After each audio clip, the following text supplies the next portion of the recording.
So my name is Dr. Pallav Pandey. Today we are going to discuss about the meaning of tragedy and about the Shakespearean tragedy. यह BA BEd second year में Macbeth से related content की हम शुरुआत कर रहे हैं, क्योंकि Macbeth is a tragedy written by William Shakespeare. तो उससे पहले हमारा कॉन्सेप्ट थोड़ा क्लियर होना चाहिए that what is the meaning of tragedy and what are the specific functions related with Shakespeare tragedy. चलिए शुरुआत करते हैं।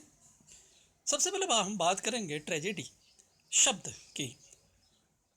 तो ट्रेजेडी शब्द जो है वह अलग अलग कालक्रम में अलग अलग स्वरूप में ये इसका इस्तेमाल किया गया था। लेकिन सबसे पहले इसको अगर हम ऐतिहासिक स्वरूप इसका देखें तो एक क्लासिकल ग्रीक शब्द ट्रेजोस से इसकी जो अस्तित्व की शुरुआत मानी जा सकती है ना, TRAGOS, ट्रेजोस से, जिसे गॉड सॉन्ग कहा जाता था।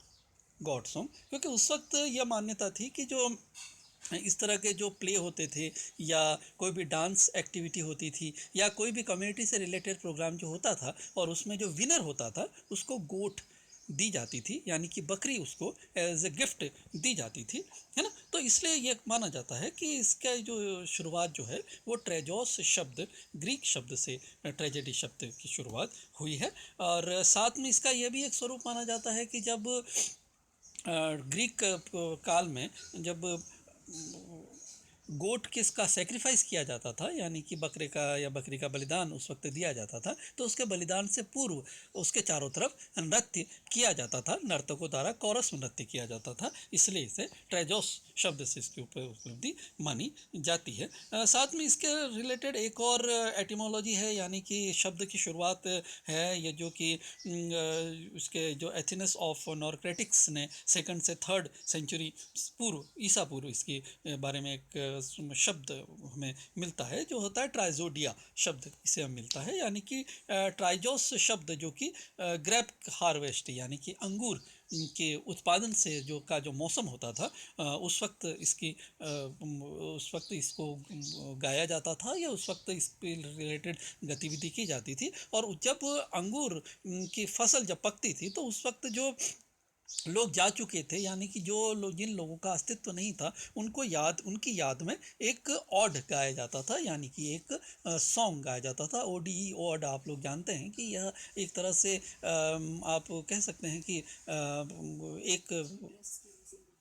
एक संबोधन के लिए प्रयुक्त होने वाला एक काव्य का स्वरूप था। तो यह दो स्वरूप इसमें माने जा सकते हैं कि एक तो ट्राइजोस, TRAGOS ट्राइजोस, जो कि क्लासिकल ग्रीक शब्द है, और दूसरा एथेंस में एक शब्द जो चलता था जो उसके ट्राइजोडिया। इन दो शब्दों का अस्तित्व पुरातन काल से माना जाता है ट्रेजेडी शब्द के लिए। तो ये बात आप ध्यान रखिएगा कि ट्रेजेडी शब्द का जो व्यापक जो स्वरूप है वह ग्रीक समय से इसे माना जाता है। हालांकि देश काल कम परिस्थिति में इसका अर्थ परिवर्तित होता रहा है, लेकिन ट्रेजेडी शब्द की इंग्लिश लिटरेचर में अगर उसके अस्तित्व को अगर हम मानते हैं तो इसकी शुरुआत जो है वो ग्रीक भाषा से हुई है, ग्रीक शब्दावली से इसकी शुरुआत मानी जाती है। तो ध्यान रखिएगा ट्रेजेडी शब्द का इतिहास, ये संक्षिप्त इतिहास की हम लोग चर्चा कर रहे हैं एनालिसिस के रूप में, है ना। कई बार अब इसे हम और छोटा स्वरूप में अगर देखें तो यह है ट्रेजेडी शब्द जो है वो ग्रीक शब्द ट्रेजोडिया से इसका अस्तित्व माना जाता है निष्कर्ष रूप में, जिसका अर्थ है the song of the God, है ना। यह सॉन्ग ऑफ द गॉड इसलिए कहा जाता है क्योंकि हमने पहले भी बात की थी कि ग्रीस में इसे थिएटर में इसको परफॉर्मेंस किया जाता था और कई बार इसमें गॉड की स्किन को पहन करके जो एक्टर एक्ट्रेसेस जो थी वो परफॉर्मेंस करते थे। तो कहीं ना कहीं ये बात इसमें एक तार्किक रूप से देखा जाए तो ये आसपास उसके ठहरती है कि जो विजेता होता था उसको गोट दी जाती थी, या गोट के सेक्रीफाइस से पहले डांस किया जाता था, या जो भी परफॉर्मेंस जो की जाती थी उसमें गोट के जो स्किन को वो लोग धारण करके परफॉर्मेंस देते थे। तो ये कहीं ना कहीं ट्राइजोडिया शब्द के साथ इसका जो समानार्थी शब्द ट्रेजेडी मिलता है। लेकिन एक बात हमेशा ध्यान रखिएगा, ट्रेजेडी का जो स्पेलिंग है वो आप बिल्कुल ध्यान से देख लीजिएगा, वो है TRAGEDY। बहुत ज़्यादा अत्यधिक कई बार गलतियाँ हो जाती हैं, जेई कर देते हैं, लेकिन TRAGEDY ट्रेजेडी इसमें मानी जा सकती है। ट्रेजेडी की स्पेलिंग ये है। तो हमने यहाँ ट्रेजेडी के बारे में चर्चा की। एक बात आप ध्यान रखिएगा कि ट्रेजेडी के जो सशक्त पैरोकार हैं, यानी कि ट्रेजेडी शब्द की उत्पत्ति और ट्रेजेडी क्या है। देखिए, एक सामान्य रूप में हम ये कहें कि अगर हम रास्ते में कहीं जा रहे हों और कोई अगर व्यक्ति केले के छिलके में पैर रख के फिसल जाता है ना, और हम फिर जाके कहते हैं अरे यार एक ट्रेजेडी होगी, रास्ते में एक आदमी केले के छिलके पे पैर रख के फिसल गया, है ना, वो ट्रेजेडी, क्या वो ट्रेजेडी है? हम जब उस व्यक्ति को देख रहे हैं तो हमें हंसी आती है, ये हमारा नकारात्मक पहलू है। तो जब हमें हंसी आ रही तो वो ट्रेजेडी नहीं हुई।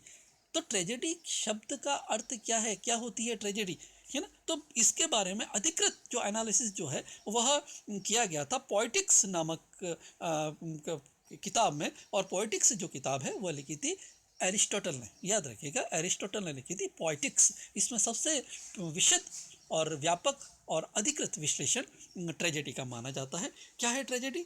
देखिएगा, उन्हीं के शब्दों को जो ट्रांसलेट किया गया है। Tragedy is then an enactment of a deed that is important and complete। पहली शर्त देखिएगा, enactment of a deed, यानी कि किसी कार्य को की प्रस्तुति करना जो कि अधूरी नहीं हो, पूरी होनी चाहिए। End of a certain magnitude bye means of language enriched with ornament.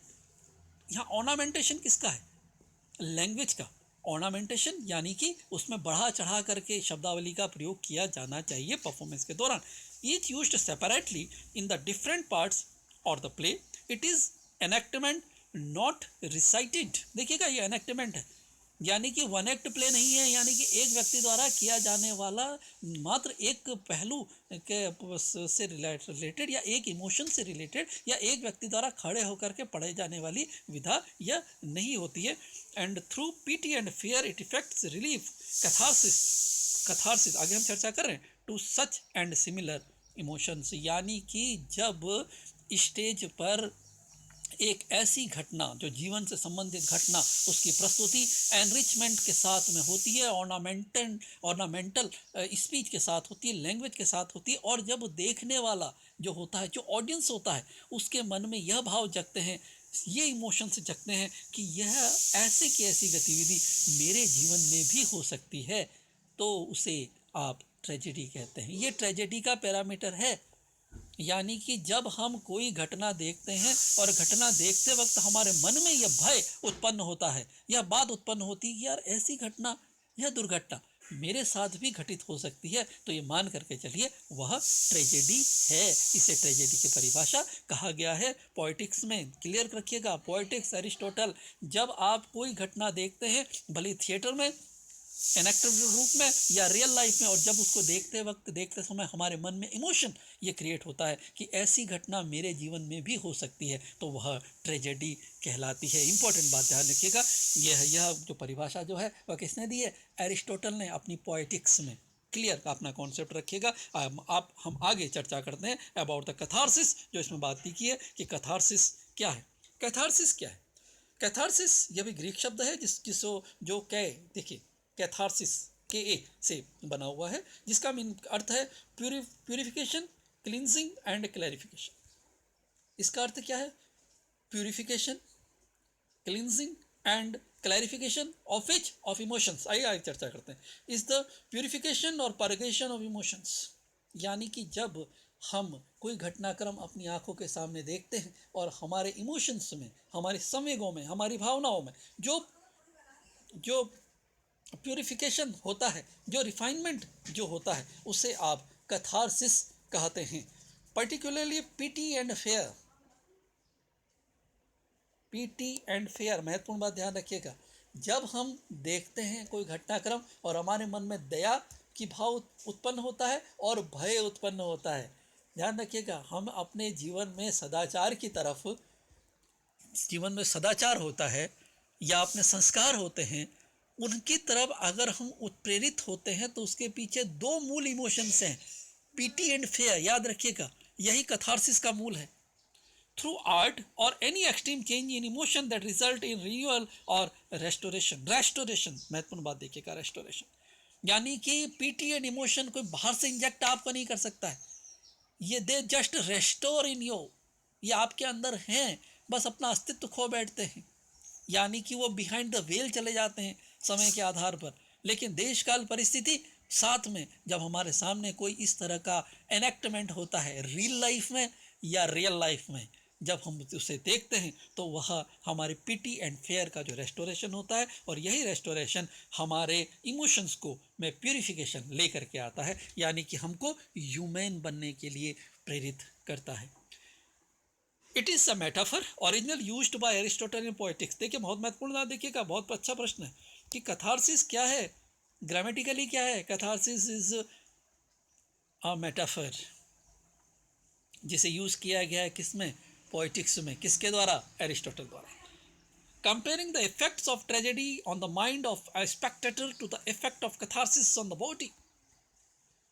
भाई शरीर में किसी चीज़ का प्रभाव कब होगा। हम कहते हैं कि वो चेहरा जो होता है वो बहुत सबसे बड़ा आपका वो आईना होता है, आपके व्यक्तित्व का आईना होता है। हम चेहरा देख करके भांप लेते हैं कि अगले के मन में क्या चल रहा है। तो सबसे पहले इमोशंस जागृत होते हैं, और वो इमोशंस ही हमारा बाद में हमारा फिजिकल एक्सप्रेशंस को प्रदर्शित करते हैं। जब हम किसी चीज़ को देखते हैं, कोई अपने को देखते हैं, लंबे समय देखते हैं, हमारा चेहरा बता देता है कि आज हम खुश हैं। कोई इस तरह की सैड न्यूज़ या इस तरह का कोई सैड इंसिडेंट हम लोग देखते हैं तो हमें पता लगा, अगला देख करके ये इस बात को भांप लेता है कि आज ये दुखी, ये परेशान है। तो ध्यान रखिएगा, कैथारसिस यही है। कैथारसिस पिटी और इमोशन जो हमारे मन में होते हैं, हमें इनबिल्ट जो हैं, इनबिल्ट यानी कि इनबॉन्ड बिल्ट जो हमारे हमें जो सेक्रामेंट्स हैं उनको वापस रेस्टोर करने का जो प्रयास जो किया जाता है, जो रेस्टोरेशन हमारे अंदर होती है जब हम रियल लाइफ में कोई इंसिडेंट देखते हैं और पिटी एंड फेयर हमारे में वापस रिस्टोर होते हैं, तो उसे हम कैथारसिस कहते हैं। कैथारसिस एक मेटाफर है जिसका इस्तेमाल पोएटिक्स में एरिस्टोटल द्वारा किया गया है। ध्यान रखिएगा, ये बहुत सिंपल वे में हम लोग ट्रेजेडी की बात कर रहे हैं, क्योंकि अभी सेकेंड ईयर के स्तर में इतना व्यापक ट्रेजेडी नहीं होती, लेकिन ट्रेजेडी का अर्थ जानना आपके लिए अत्यधिक आवश्यक है। तो यहाँ हमने पहले के जो 2-3 स्लाइड्स में हमने चर्चा की है ट्रेजेडी के बारे में, ट्रेजेडी की डेफिनेशन के बारे में, ट्रेजेडी की उत्पत्ति के बारे में, ट्रेजेडी के बारे में एरिस्टोटल के क्या मत हैं, एरिस्टोटल के मत के अनुसार कैथारसिस क्या है, इसकी हमने चर्चा की है। आइए आगे अब हम चर्चा कर लेते हैं शेक्सपियरियन ट्रेजेडी की, क्योंकि हमारे बीए बीएड सेकेंड ईयर में विलियम शेक्सपियर की मैकबेथ है, तो हम उसी लाइट में इसकी हम चर्चा कर लेते हैं, है ना। क्या है शेक्सपियरियन ट्रेजेडी, पहले तो एक बेसिक हम चर्चा कर लेते हैं। Shakespearean tragedy is a play penned by Shakespeare himself or a play written in the style of Shakespeare by different author।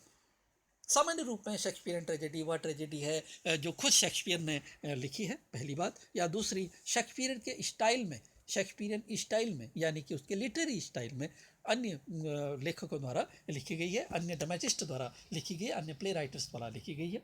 Shakespearean tragedy has got its on specific features which distinguish it from other kinds of tragedies.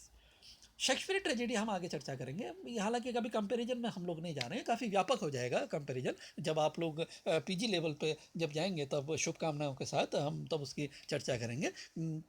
अभी एक सामान्य हम इसकी चर्चा कर रहे हैं कि शेक्सपियरियन ट्रेजेडी अन्य ट्रेजेडी से अलग है, उसमें अंतर है। ये बाद में अगले कुछ वीडियोस में इसकी बात हम आपसे एक सामान्य चर्चा इस कर लेंगे, that what is the difference between the Shakespearean tragedy and other tragedy. लेकिन ये बात महत्वपूर्ण बात आप ध्यान रखिएगा, भले शेक्सपियर की ट्रेजेडी अन्य ट्रेजेडीज से अलग है, डिफरेंस है, लेकिन महत्वपूर्ण बात है, सबसे महत्वपूर्ण बात है कि यह भी अरिस्टोटल द्वारा जो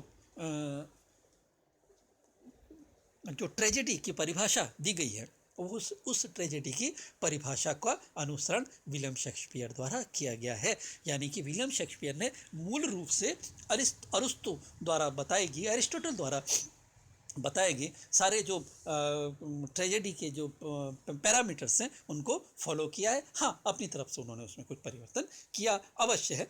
तो ये है साथियों शेक्सपियरियन ट्रेजेडी। हमने एक सामान्य शेक्सपियरियन ट्रेजेडी की परिभाषा की चर्चा की। आइए अगले स्लाइड में हम कुछ चर्चा कर लेते हैं अबाउट द शेक्सपियरियन ट्रेजेडी के जो एलिमेंट्स हैं हम उनकी चर्चा कर लेते हैं। देखिए साथियों, याद रखिएगा कि शेक्सपियर की जो ट्रेजेडी जो है उसमें 9 एलिमेंट्स माने जाते हैं।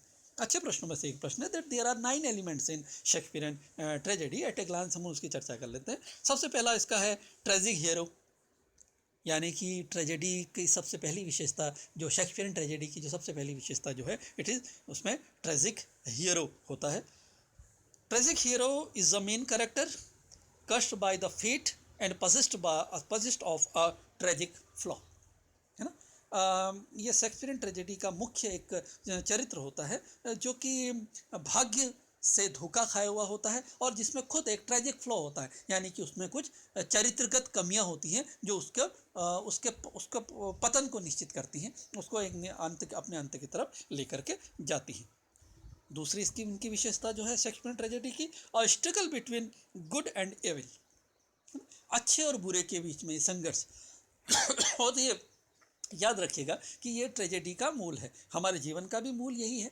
अंत में विजय सत्य की होती है, लेकिन एक बात और ध्यान रखिएगा कि ये जो सत्य की विजय प्रत्यक्ष रूप से नहीं होती है, ये इमोशन और पीटी और इमोशन के रूप में होती है, यानी कि ऑडियंस के मन में होती है ना। This struggle can take place as part of the plot और exist within the main character. ये प्लॉट के अंदर होगा या मुख्य चरित्र के द्वारा के माध्यम से होगा। जब हम मैकबेथ की चर्चा करेंगे तो इसके बारे में और हम एनालिसिस करेंगे। हामर्शिया एक महत्वपूर्ण बात है, अभी हमने इसको चर्चा नहीं की थी, ये भी ग्रीक ट्रेजेडी का ही एक पार्ट है। Hamartia a fatal character flaw of the tragic hero, है ना, एक ऐसी चरित्रगत कमी जो है किस जो ट्रेजिक हीरो में जो एक चरित्रगत कमी है जो उसको उसके अंत की तरफ लेकर के जाती है, इसे हामर्शिया कहते हैं। ध्यान रखिएगा, अच्छे प्रश्न में से एक प्रश्न है, that what is hamartia, the fatal character flaw of the tragic hero. Tragic waste, है ना, ट्रेजिक वेस्ट क्या है, the good being destroyed along with the bad and the resolution of the play often played with the unnecessary loss of life specially of good guy characters. मतलब आप कह सकते हैं कि गेहूं के साथ गुण भी पीसना, यानी कि अच्छे के साथ बुरे का भी इसमें रास हो जाता है। यानी कि जो ट्रेजिक कैरेक्टर तो है उसकी तो ट्रेजिक फ्लॉ है, उसमें तो हमेशा है, उसका तो अंत निश्चित है, लेकिन उस अंत के साथ साथ उसके अंत के साथ साथ कई अच्छे लोग जो होते हैं उनका भी इसमें अंत हो जाता है। जैसे हम जब मैकबेथ में बात करेंगे तो मैकबेथ में डंकन जैसे कैरेक्टर का, जो कि बहुत अच्छा राजा को होता है, जो कि उसे मैकबेथ को थेन ऑफ काउडर बनाता है, मैकबेथ को एक तो ऊंचे पद पर पहुंचाता है, लेकिन उसका भी मर्डर कर दिया जाता है। तो ये कुछ इसमें ट्रेजिक वेस्ट इसमें होता है। अच्छे प्रश्नों में से एक प्रश्न है that what is the meaning of tragic waste, tragic waste क्या होता है, हामर्शिया क्या है ना। ये अच्छा कॉन्सेप्ट है, इसे आप इसलिए हम इसकी चर्चा पहले कर रहे हैं। We are discussing about the 9 elements of Shakespearean tragedy, Shakespearean tragedy को पढ़ने से पहले, ताकि आपका कॉन्सेप्ट और अच्छा क्लियर हो। Now we will discuss about the conflict, है ना। तो इसमें कॉन्फ्लिक्ट दो तरह का कॉन्फ्लिक्ट है, आंतरिक एवं बाह्य, external conflict and internal conflict. क्या है external conflict? This can be a problem facing the hero as a result of the plot or a bad guy character, यानी कि इसमें बाह्य द्वंद्व इसके तहत होता है। यानी कि जब इसमें जो चरित्र जो है, ट्रेजिक हीरो जो है, वो बाह्य स्वरूप में कई तरह की विषमताओं का सामना करता है और अपने अस्तित्व को बनाए रखने का इसमें प्रयास करता है। और दूसरा है इंटरनल कॉन्फ्लिक्ट, है ना, the struggle the hero engages in with his और हर फैटल फ्लॉ। आगे जब हम मैकबेथ पढ़ेंगे तो उसमें कुछ कई चरित्र आपको उसमें लगेंगे कि वह अपने इंटरनल कॉन्फ्लिक्ट, और शेक्सपियरियन ट्रेजेडी की साथ सबसे बड़ी विशेषता ये रही कि एक्सटर्नल कॉन्फ्लिक्ट तो चलिए आपको सामने दिखता है ना, कि हम किसी से बात कर रहे हैं, कोई विरोधाभास है, विरोधियों से हम डील कर रहे हैं, उनको हम मार रहे हैं, उनके बारे में हम किसी न किसी कंस्पिरेसी कर रहे हैं। लेकिन इंटरनल कॉन्फ्लिक्ट जो होता है, क्यों कहता है इंसान सबसे भाग सकता है, खुद से नहीं भाग सकता, है ना। तो इंटरनल कॉन्फ्लिक्ट जो है उसको स्पष्ट करने के लिए सबसे महत्वपूर्ण बात विलियम शेक्सपियर के इसमें सलीलक्वी है। सलीलक्वी यानी कि मनी मन में बात करना, इसकी हम चर्चा आगे करेंगे। यानी कि इनके जो चरित्र हैं वो मनी मन में इसकी अपनी बात करते हैं, अपने कॉन्सेप्ट को वो खुद से शर्मिंदगी महसूस करते हैं। कथारसिस चर्चा कर चुके हैं हम कि कथारसिस क्या है, जब ऑडियंस जो है वो चरित्रों को देख करके अपने मन में पीटी और फियर रूपी इमोशंस को फील करता है, उसे कथारसिस करते हैं। सुपर नेचुरल एलिमेंट्स, सबसे बड़ी बात यह है इसमें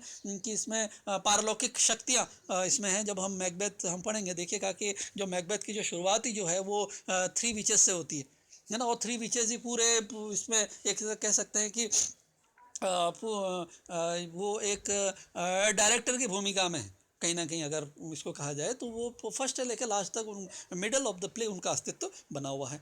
लैक ऑफ पोएटिक जस्टिस है ना, things and poorly for everyone including the good guys. Poetic justice इसमें नहीं होता है, यानी कि पोएटिक जस्टिस वाइडर कंसेप्ट है, एरिस्टोटल द्वारा दिया गया है. कभी पोएट्री वाले सेक्शन में हम will discuss, definitely will discuss about it. लेकिन पोएटिक जस्टिस जो है वो यह मान के चले कि आप जो भी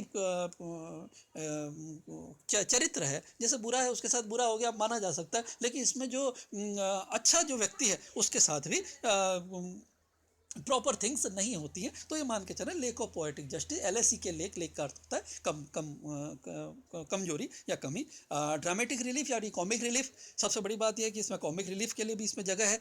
कॉमिक रिलीफ को ड्रामेटिक रिलीफ भी कहता है. भाई अगर आप हमारे जीवन में दुख होंगे तो कंडीशन आपको पता है क्या होगी, है ना, हमारी लाइफ जो होगी मोनोटोनस हो जाएगी, है ना. तो इसमें जब आप ड्रामा जब देखते थे, प्लेयर जब होता था, एनेक्टमेंट होता था, तो उसमें ट्रेजेडी के बीच में फिलर के रूप में कोई ना कोई, आप ये मान के चलें, फिलर एज ए फिलर इसमें कोई ना कोई एक कॉमेडियन इस तरह से आता था जो कॉमिक रिलीफ, ड्रामेटिक रिलीफ का कार्य करता था. तो साथियों 9 प्रमुख चरित्रगत विशेषता हैं शेक्सपियरियन ट्रेजेडी की. आप इसकी स्टडी कर लीजिएगा.